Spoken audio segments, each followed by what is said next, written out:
Tonight, we watch The Last Exorcism. I've got the square. Not that again. Alright, so we're back with The Last Exorcism. That's this thing, here, on the screen. It was a movie. I'd say, for this one, the acting was actually pretty good. The acting was phenomenal. Yeah. All the roles were believable. Everything. Yeah, I liked it.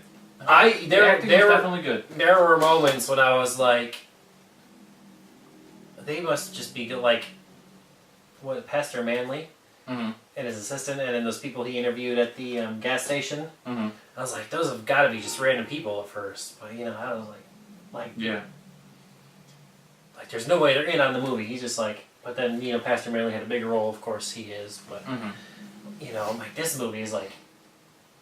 It was good! It was really good acting. Yeah.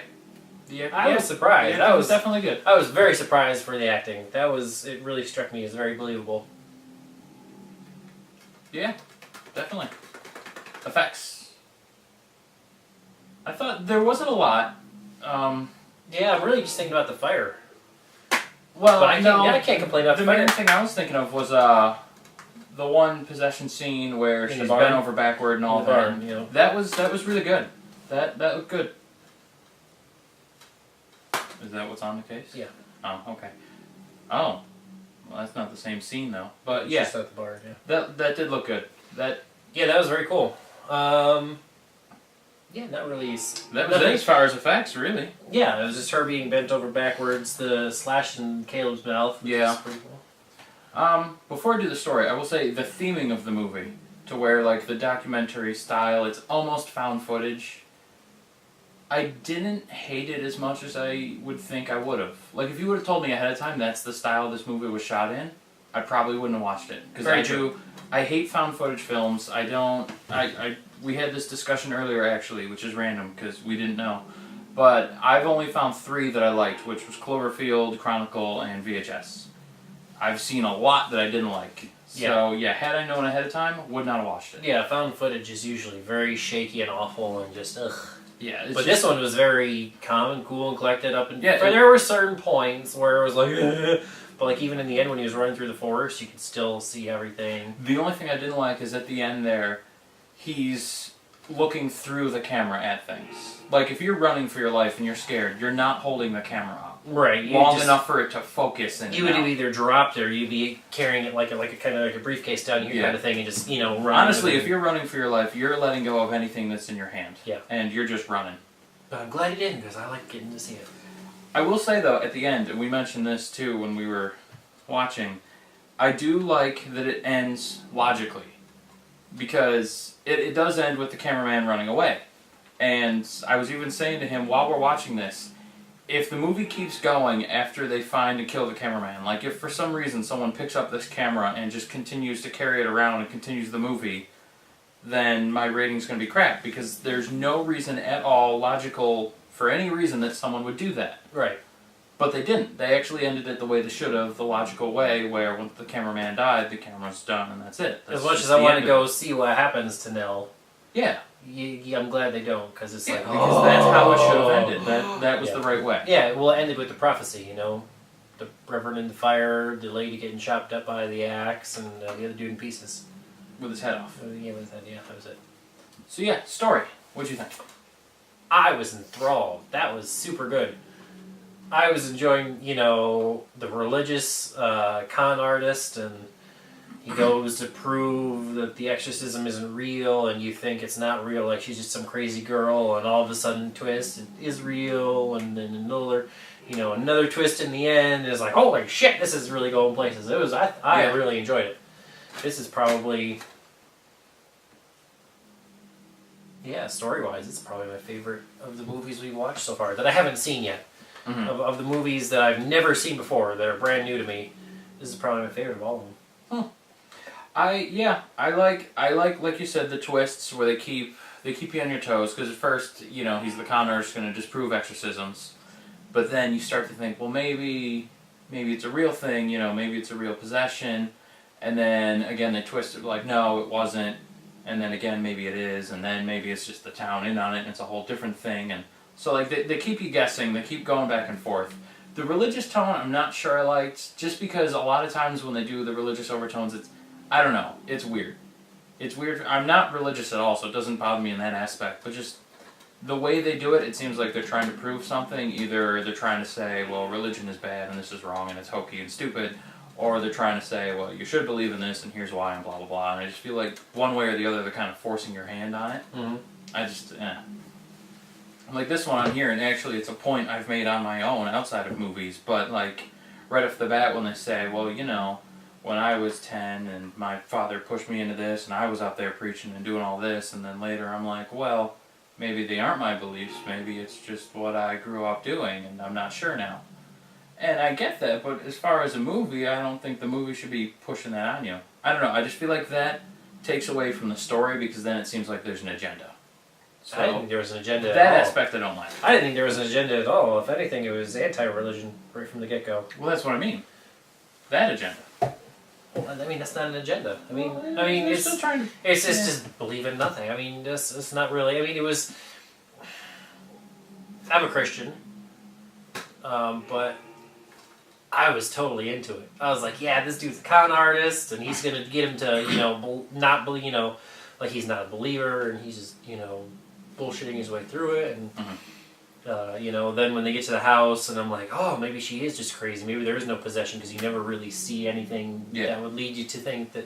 Yeah, for the longest time in the movie, there's nothing. Yeah, and then the barn scene. Yeah, even in the barn scene, I was like, no, that still could be just a crazy person. Breaking her own fingers, though, I don't know. Crazy people do crazy shit. Yeah. Yeah, until you get right to the end, and then you see the. Yeah, it wasn't until the very end when it. And you don't really see it for long, so you don't really know what exactly is going on. And then the Reverend who didn't believe, all of a sudden in the end, he was like, "Oh shit, this is real. I gotta do something." And you see him walking towards the fire, and he's like holding up the cross. This did the same thing as the possession. It kept you guessing right till the very end of it. Like there's no reveal until like the last minute. I do like that.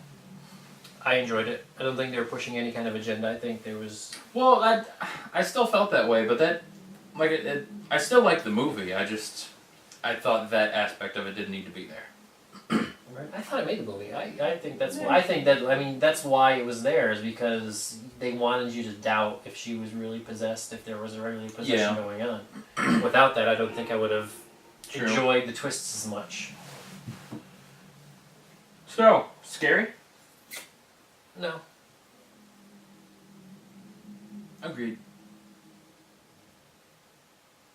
But see, I don't know. There was one jump scare that got me a little bit, and there was some. See, I don't know if this even really. I feel like it was more of a suspense kind of thing than like an actual horror. Like I don't know if they're actually trying to scare. I think they were more just a suspenseful. I don't know what it was. Story. I wouldn't call it suspenseful because it's not like it was really building. Well, yeah, I don't know. I don't think it really built anything. Like I was like, it's not waiting for something to happen, but it's not scary. It's not suspenseful. It's different. It's a different take on. It's a different take on something.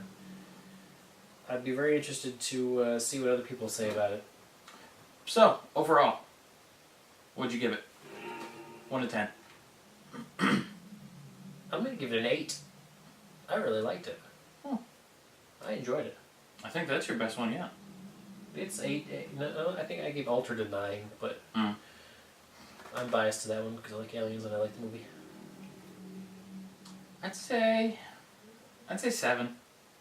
It was good. It was above average. It was a good watch, but I don't know.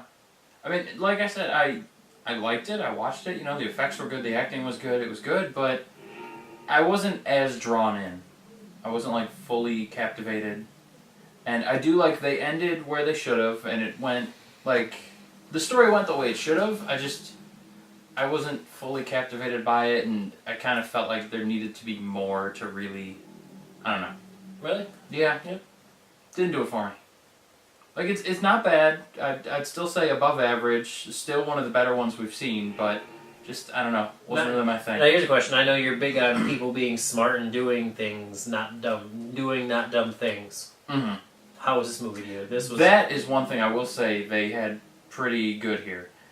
Most of the people made the logical decisions for their position.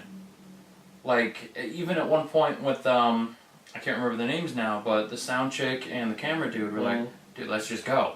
Even when the girl was up there, they're like, no, whatever, let's just leave, go call the cops, like, whatever, it's not our problem. Like, they were reacting logically. Yeah, when they thought that her father had raped her, Yeah. they acted logically. And And then right till the very end, they never even once considered maybe they need a real exorcism or any of that. Like, they were fully involved in, no, it's nothing, like, this is just a thing. Yeah, it wasn't until they saw the birth and they were like, oh shit, that's not human. Yeah. What the fuck is that? That's when they were like, oh, okay. Yeah, that's one thing I am actually happy about. It was very realistic and logical. Like, people made decisions people would make. Cool. So yeah, there you go. Check out The Last Exorcism if you haven't. I enjoyed it. Yeah, just like our last movie, actually, at 7.5. So, between the two of us, that's a good rating. Yeah. It's worth a watch. Cool. Even, yeah, definitely. Yeah. So that's it. We'll see you tomorrow for Cabin Fever. Cabin Fever. It's another one I haven't seen. Yeah. That's a good one. I mean, I won't give it away. You'll have to watch tomorrow to find out.